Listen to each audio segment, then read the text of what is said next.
Hey everybody, Culturedog Sam Hatch back here with another YouTube video. We're going to do another Spotlight review, this time with the new Blu-ray release from Arrow Video of The Hills Have Eyes.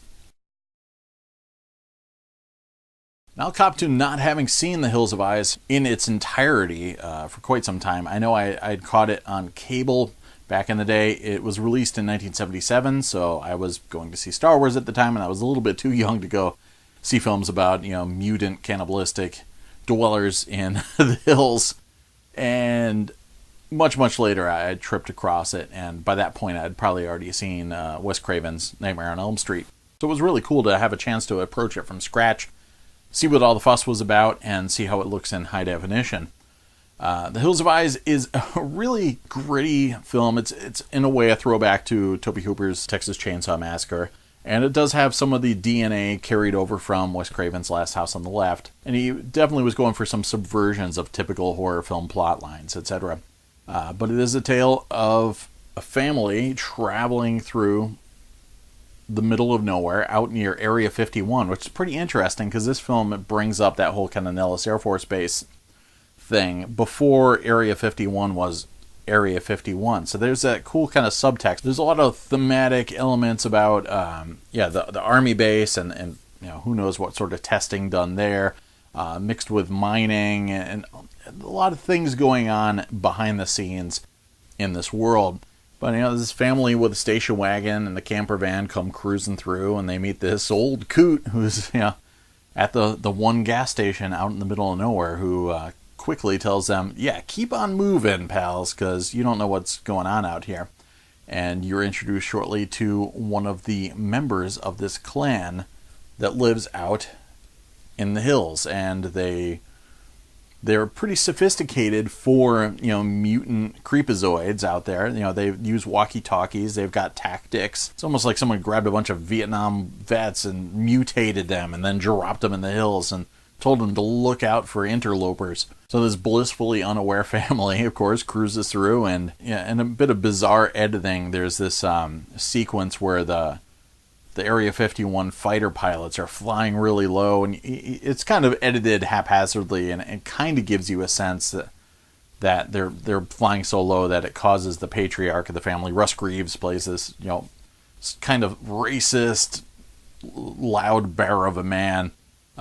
Is the dad who's right and all that stuff. So he's aggravated by these flybys, and he's driving ridiculously fast anyways down this dirt road, and what have you, he crashes the car, and they're going to be trapped there out in the middle of the desert.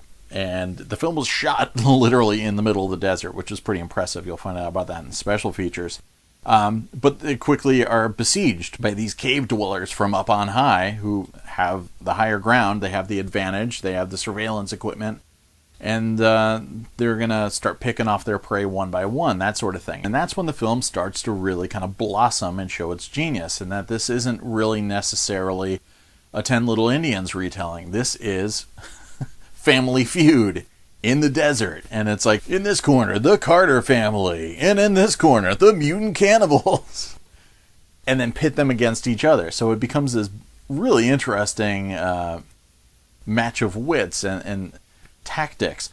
So you have the family. Dee Wallace is in her first role, essentially. Martin Spears in there, Robert Houston, Susan Lanier, who is actually Becca Bromlett, one-time Fleetwood Mac vocalist. That's her stepmother. She's in there, and Janice Blythe is this, kind of semi-innocent girl from the clan of killers that has a potential wish to escape from that world. And, of course, the great Michael Berryman, who you've seen in Weird Science and so many other countless post-apocalyptic films since then, as Pluto. And obviously our hapless suburbanites don't have any chance, and a few of them meet some dire circumstances. But then quickly it becomes more like the family in Last House on the Left. You find out that the real savages are the white bread savages. These guys, you almost start to feel sorry for the mutant hill dwellers because of how savage a bloodlust runs strong in these campers. So it's a real slow burn at first. There's a lot of scenes with just everybody hiding out in the camper van and hearing noises and wondering what's going on, and people going out on ill-advised treks to find some gas or civilization, etc. And it's cool too because there's a lot of boring characters that become interesting as the film progresses. Robert Houston's character Bobby is pretty annoying in the beginning, and he gets really exciting after some time. Martin Spears' character is kind of this like Howard Wolowitz looking guy that ends up becoming really intense. Even the family dogs have the same dynamic, that you think they're going to be victims, but they can really tear things up if they have to. So it was that great turning of the tables, that flipping of audience expectations on who the good guys are, who the bad guys are, etc. So it was a lot more thematically rich than I was expecting.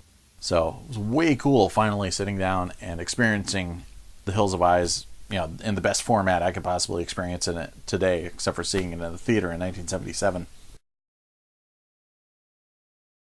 So this film, it looks rough. It was shot in 16mm by Eric Saarinen, son of Eero Saarinen, the architect, who is a tried and true cinematographer by the point this had been made. Wes Craven and his crew were all pretty still, green, and it was really that inexperience that led him to shoot this film in 16mm, because Saarinen was obviously like, we're going to do this in 35, and Wes Craven's like, no way, man, 16mm is the best. It's so much better than Super 8, so why aren't we going to shoot it in that?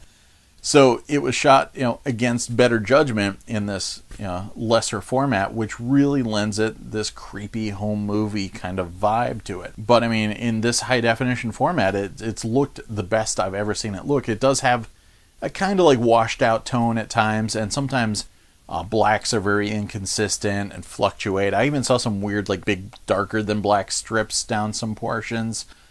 But during the brighter scenes, sometimes they can run a little bluish, and almost the colors are a little off at times, almost like what people used to enjoy about like Fujifilm. Like the reds were like a little more intense, and with Kodak film, it has that kind of vibe for it. Like the red shirts are just like a little too red, but it's cool, and it really has that home movie look, which is a strength of the film. It really adds to the film overall. But if you can see some of the special features on this Blu-ray, you can see what, like the blooper reel and all that stuff, what that looks like. You can really tell what this film could have looked like. So the fact that it looks as good as it does is purely amazing. And there's not a lot of print damage or anything like that. I was really impressed by how the presentation was.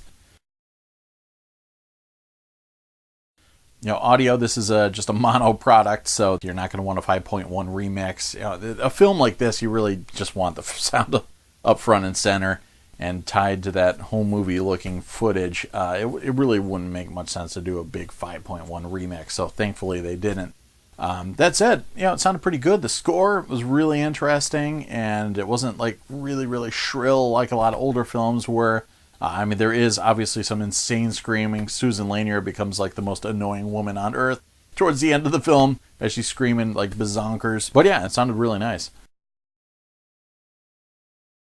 There are a lot of really cool special features. One of them is you can watch the film with its original theatrical ending or the alternate ending, which was pretty interesting. There is a version with a, well, not really happier ending, but a little bit more of a resolution. And I could tell watching it the first time it was bizarre that they actually, in the climax, flip-flopped what you would expect would be the kind of climactic battle. That was like the final boss battle was like moved up a little bit. And I was like, it worked because of the ferocity of some of the performances in a later scenario. But you're like, whoa, wait a second. Like the big finale kind of already happened. So in the alternate version, you can see it's actually flopped back the way I expected it to play. But no, the original I think really works, and there's a kind of stark end point that just leaves you hanging and leaves you with a sense of intensity and questioning your own values and making you wonder how much of a savage you are deep down inside. I like that kind of vibe that it delivers. There's a bunch of extras. Obviously some have been ported over from previous releases, but there's audio commentary from Wes Craven and Peter Locke, which is pretty cool. There are also a few other commentaries, including one with the cast, moderated by Michael Felcher, with Martin Spear and Susan Lanier, Michael Berryman, and Janice Blythe.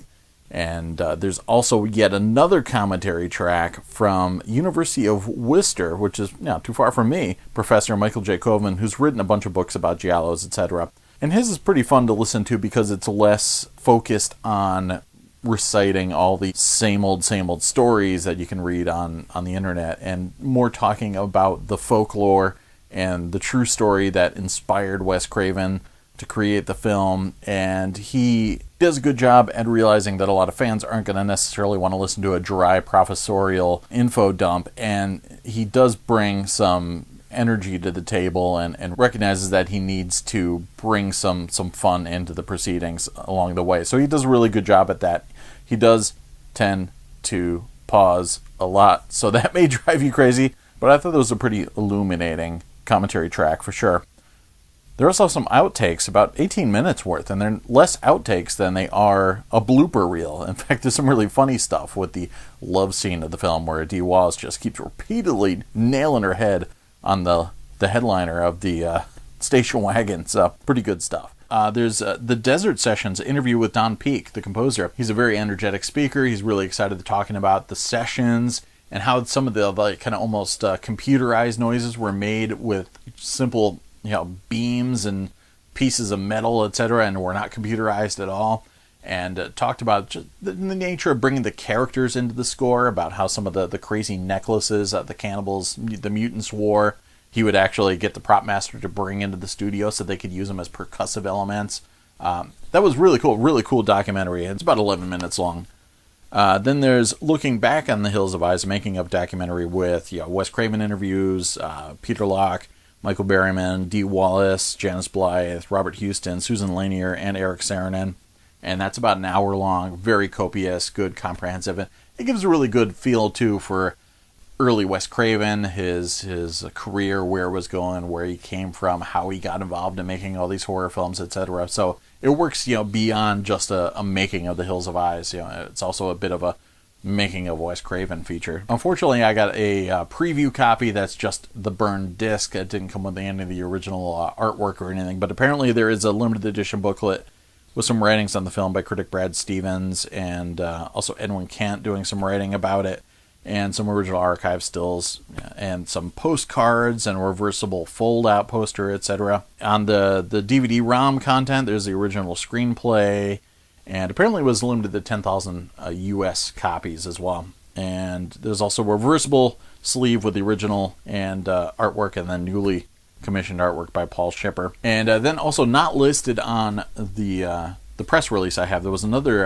featurette called Family Business, which is cool because it was Martin Spear, about 16 minutes of him being interviewed, because he was missing from the Looking Back on the Hills of Eyes documentary, so it was cool to actually get his kind of part of the story. That was really cool, talking about the casting process, etc. So yeah, I love any horror film that will kind of subvert audience anticipation, tear apart old tropes and themes, and really shake things up. And it was cool seeing this presented in a great fashion for the first time. And yes, it does look like it was shot on 16mm, but they did a really good job at dropping this onto Blu-ray. So yeah, definitely recommend The Hills of Eyes. And if you think it's just like a super nasty Last House on the Left, like I know my wife had no interest in ever checking it out, it's actually a lot more interesting than just a simple hack and slash kind of torture porn kind of thing. There's a lot going on here, so I definitely recommend giving it a shot if you'd been staying away from it for a long time because of the intensity of the scenario, etc. So